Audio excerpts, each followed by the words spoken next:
story about that. It is one of the hot topics trending with more than 3,000 tweets just in the past hour. Many of you are thrilled, like Christine. She tweeted, "Thank you, McDonald's, for finally having hashtag all-day breakfast." Dorian said, hashtag all-day breakfast. I know where I'm going for dinner. Let me bring in my panel. We have comedian Ashley Hesseltine, radio host Ralphie Aversa, and pop culture commentator Lisa Durden. Okay, my first question. You guys having breakfast for dinner from McDonald's tonight, too? Raise your hand. Who's having breakfast for dinner? Well, there's two people, Lisa and Ralphie. Okay, Ashley, why not? I don't know. I care about my body. Oh. No. Okay, no, I understand. I'm not hungover.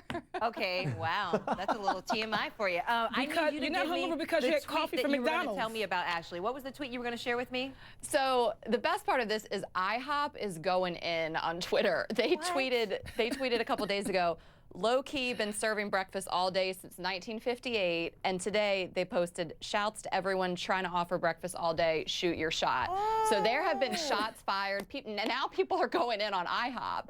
So IHOP throwing shade. I cannot believe it. Okay, so much shade from IHOP. It's amazing. Y'all get your sunglasses out now. So Tatiana tweeted, "What's the purpose of all-day breakfast if the McGriddle isn't on it? What kind of life is that?" Agree. Agree. Ralphie, what do you think about McDonald's limited all-day breakfast menu? You know, Melissa, the great philosopher Taylor Swift once sang in an amazing composition called 22, it feels like a great night for breakfast past midnight. And I would agree with Taylor. I think every day, every night is a great day for breakfast past midnight, and all day for that matter as well. I love eggs, and I love this move by McDonald's, although for me, being here in New York, it's a little different because we have Seamless and we have these amazing 24-hour diners that have been serving breakfast all day for quite some time. Are you throwing shade a little bit there, Ralphie? Because that sounds like No, it's all good. I think it's a great move for McDonald's. Just in some of these other bigger markets, it's still going to be an uphill battle because they're so far behind on this breakfast trend. Lisa, I see you nodding. Care to add? I care to add all-day breakfast at McDonald's. I'm loving it. Oh, she's got the slogan down. I live in Newark, New Jersey, so unlike New York, we do not have all-day diners, and because I am trying to make my coins, oftentimes I'm on the computer burning the midnight oil, and sometimes I don't want to eat fried, greasy foods. I want something quick, dirty, a cup of coffee, and boom, I'm ready to go. I give kudos to McDonald's. All-day breakfast is all right with me. Oh, Lisa is ready to go, and she's loving those golden arches because she's wearing gold today. Did you notice it? Okay. Absolutely. Moving on now to number 8. It's American Apparel. The clothing store filed for Chapter 11 bankruptcy. We talked about this a little bit yesterday on the Social Index. The retailer will close some of its stores outside of the United States. You're Googling it, you're sharing it on Facebook, and you're also tweeting about it. American Apparel on Facebook calls this a, quote, financial restructuring that, quote, this is a positive development for us. Ralphie, are you buying the whole positive spin?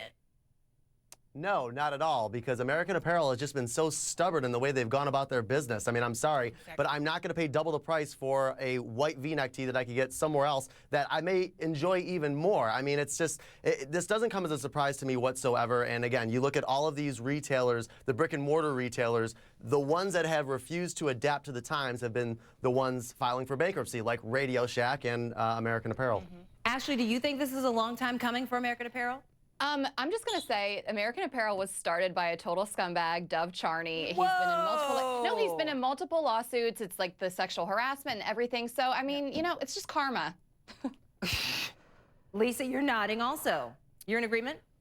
I've got to tell you, I want to go to Woolworths. Remember Woolworths? American Apparel. I think it was before my time. I'm sorry, Lisa. Yeah, I think before my time too, Lisa. I want to go to Woolworths. I will not miss American Apparel because, like they both said, you know, the chickens have come home to roost. And these big businesses like American Apparel has been playing these kind of reindeer games, I call them. So stop doing the shenanigans, move on, and get with the 21st century. Why don't you?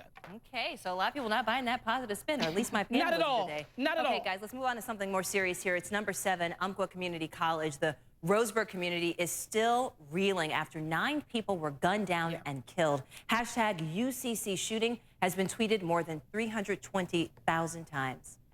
Okay, after the break, we are bringing you the top 5 stories from the web that everybody is talking about. So keep it right here on The Daily Share. Hesseltine, radio host Ralphie Aversa, and pop culture commentator Lisa Durden. So lots of people on Twitter are commending Sabathia for making this decision. It's got to be a difficult decision to make, right? Wouldn't you say so, Ralphie? Absolutely, especially given the time of year in which he made this decision, but it makes his decision all the more courageous. The fact that CeCe is standing up, and yeah, he could have tried to have brushed this under the rug. He could have tried to have waited until the postseason was finished for the Yankees, but he said, no, my family's more important. My kids are more important. And you know what? I care about my teammates and my organization and the people around me as well. I need to get myself right. And both Sabathia and the Yankees have done an A-plus job in handling this thus far. Ashley, we know that sports is huge here in the States and all across the world, but how much do you think that this puts things into perspective about how much more it is important to take care of yourself and your family? I think this is very admirable. I think it sets a great precedent. I mean, he's clearly at rock bottom. The timing is unfortunate, but for him to do this at this time, I think that shows that family and health go first above sports, and I think that's a great message to send. Lisa, some people have criticized Sabathia for the timing. I mean, they do play, the Yankees play in a wild card American League game tonight against the Houston Astros. And some people are like, man, hey, on social, couldn't you have just sucked it up and waited a little while? What do you think about that? Well, I think he had no other choice because unlike what some people say, he was having a meltdown. And I have 2 words of advice for him. Darryl Strawberry, have you guys not learned in sports that you can't get on drugs and alcohol and function? That meltdown is something that he had no clue that he was going to have because he was too busy having fun. So although it's untimely, it's needed. He can't go forward. So I say better late than never. Ralphie, back to you. Go ahead, Ralphie, go ahead.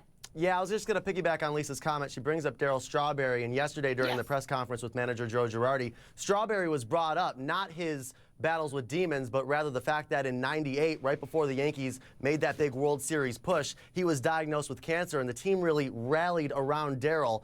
Joe Girardi saying yesterday that the team, maybe in a similar fashion, might rally around CeCe as, of course, the playoffs begin tonight. Yeah, we'll have to wait and see. I think the first pitch is at 8:08 tonight at Yankee Stadium. Moving on now, number 4, hashtag South Carolina flood. People on Facebook are talking about this one.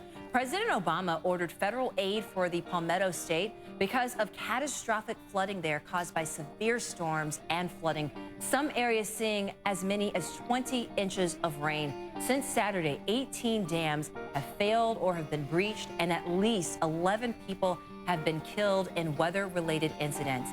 The flooding is so severe and the ground is so wet that some caskets were actually unearthed and found floating in the water. 6 nearby states are sending workers to South Carolina to help with flood relief. It's hard to talk about this because, I mean, every day we're seeing more and more catastrophic flooding and the effects of what have happened. Ashley, what are you seeing on social, particularly Facebook, with people in support of those victims of the flooding? I went to school in South Carolina and I was there this weekend. It was like apocalyptic rain. So, I mean, my newsfeed is flooded with all of this. I mean, this is something that they haven't really experienced in a while. This hasn't even happened in like 1,000 years, the rain that has been coming down. So it's just, you know, prayers, and it's great that Obama stepped in and there's federal aid being sent. He's obviously very busy, so it's nice that this is on everyone's radar. I mean, at the end of the day, it's a smaller city in the South, so I'm just, it's awful, especially that picture of the casket. I mean, I didn't even realize that was happening, so this is just. You mentioned being from there. How are people you know handling this? I mean, we were with friends at a football game that were from Charleston, so they obviously are still not home. I mean, they can't get home with everything flooded. So, I mean, I had a friend that her father was missing. She hadn't heard from him. I mean, people are losing power.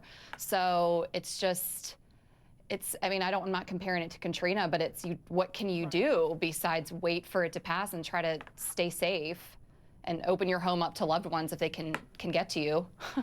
This is the second day that we've seen this trending on the social index. Lisa, if there were a message of hope that you're seeing trending on social, what would that message be? Well, I've been seeing a lot of people comparing this to Katrina, especially now that it's the 10th anniversary of Hurricane Katrina. So it's eerily similar to what happened there. And I think it's a good thing that President Obama acted very quickly, and he's going to give a lot of relief to businesses and people to find homes. And I think that the ravages of this disaster won't be the same as Hurricane Katrina because he's acting very quickly. So a lot of people are happy about that. So in his last year, he's doing a bang-up job. I commend him. It's a tragedy. Yeah, it certainly is. Ralphie, did you care to weigh in as well? President Obama, our consoler-in-chief, it seems like over these 2 terms that he's had, as tragedy after tragedy happens in our country. So obviously, you give credit to his administration for acting swiftly here. Okay, for more information on how you at home can help, go to cnn.com/impact.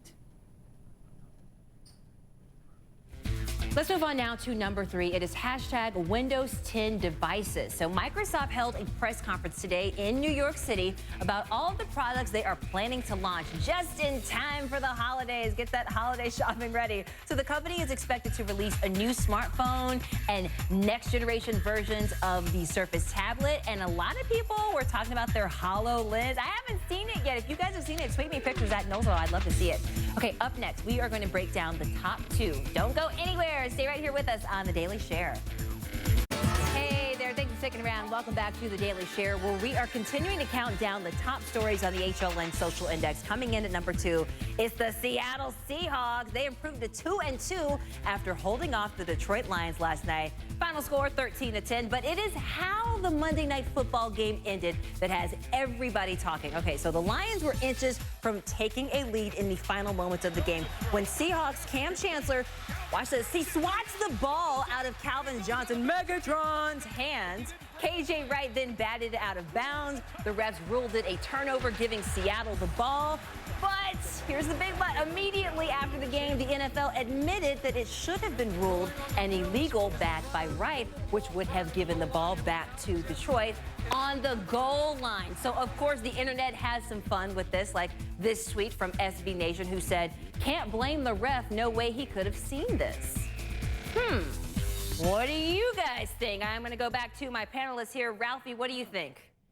Should The you have seen referee that? obviously did not know the rule, and it's a rule that is rarely used, that we rarely see this kind of a situation in NFL games, because I believe this rule only comes into play under 2 minutes left in either the half or the game. But again, you credit the NFL for at least stepping up. Dean Blandino, head of officiating, for stepping up and saying, you know what, yeah, we did get this wrong. I mean, that doesn't console the people of Detroit at all. They can't catch a break at all, these poor Lions, but they have to live with it. Well, Detroit is 0-4. That's something else that they have to live with. If you are a Detroit fan, I'm not accusing any of you of being a Detroit fan or a Seattle fan, how upset are you right now that your team is now winless and maybe could have won this game, Lisa? Let me tell you something. I'm super upset. Cheating, and more cheating. Let me tell, boom. I'm a former championship track runner, and I believe that sports should be the great equalizer, and we're cheating in sports. Are we serious? I am offended, personally. Lisa is offended. Once a champion, always a champion, Lisa. Okay, so Seattle was also the beneficiary of this classic blown call in 2012 when the replacement refs could not agree on whether or not they scored. Yeah, Seattle won that game too. Are we seeing a conspiracy theory here, Ashley? Yeah, I mean, if the way that this was set, I mean, if the Lions would have won, a lot of casinos and bookies would have lost a lot of money. So, I mean, just the way that that was set up in Vegas. So, I mean, but it's also like, this is like the 4th time this has happened with Seattle in like the last 3 years or something. They're either like the luckiest team in the world, or it's total conspiracy theory. And why do we invest so much money into instant replay if they can't get this figured out? I don't know. The instant replay. She brought it all the way back. Okay, we have to move on now to number 1. It is the European Court of Justice. 48,000 people are talking about this right now on Facebook. The court delivered a bombshell ruling that will force Facebook and thousands of other U.S. companies to change the way they treat our personal data. The European Court of Justice declared an agreement made in 2000 known as Safe Harbor invalid. Safe Harbor allowed Facebook and other companies to transfer European user information in huge quantities to their servers here in the United States. Now, this case was brought to the court by an Austrian man who complained about the way Facebook transfers his personal data to the U.S., where it can then be accessed by U.S. law enforcement. He used documents exposed by Edward Snowden. The EU agreed that U.S. authorities should not have that access. Facebook and the other companies will now have to ask for special permission, make their servers more secure, or move them to Europe. I know that was a mouthful, so my panel is still with me. Here's the question. Is this a win because it sends a clear statement of privacy, or a loss because it potentially leaves European users' data with no place to go? I'm going to go to each of you, but I'm going to start with you, Ashley.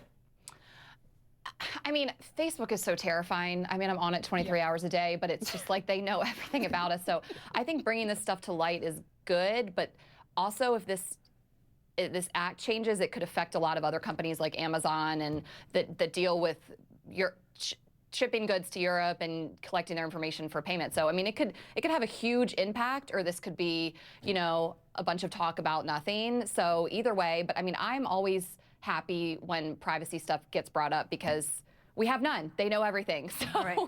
Yeah, okay, but 23 hours, when does this girl sleep? Lisa, you're nodding. Is it a win or a loss? Win or a loss, Lisa? It's a win. You know, I'm with Ashley. I'm on Facebook and all of my social media platforms 25 hours a day. And I got to tell you, I lose sleep over Messenger. I take off the app. I put it on the app because I can't tell if I'm having privacy issues. And I hear scary messages on Facebook to get rid of the Messenger. So we need that. And should I say, Big Brother's watching? This data collection is nothing but a beast. Shenanigans, shenanigans, shenanigans. It's a win. All right, Ralphie, you get the last word. Win or a loss? Definite win. The laws that were on the books governing all of this transfer, this data transfer, were 15 years old. Take Snowden out of the equation. Think about how much has changed in technology and in privacy in 15 years across the globe. This is definitely a win. As far as Amazon and the other retailers, I gotta wrap you. I'm sorry. Thank you to my panelists, Ashley, Ralphie. Lisa, you guys are great. See you guys tomorrow.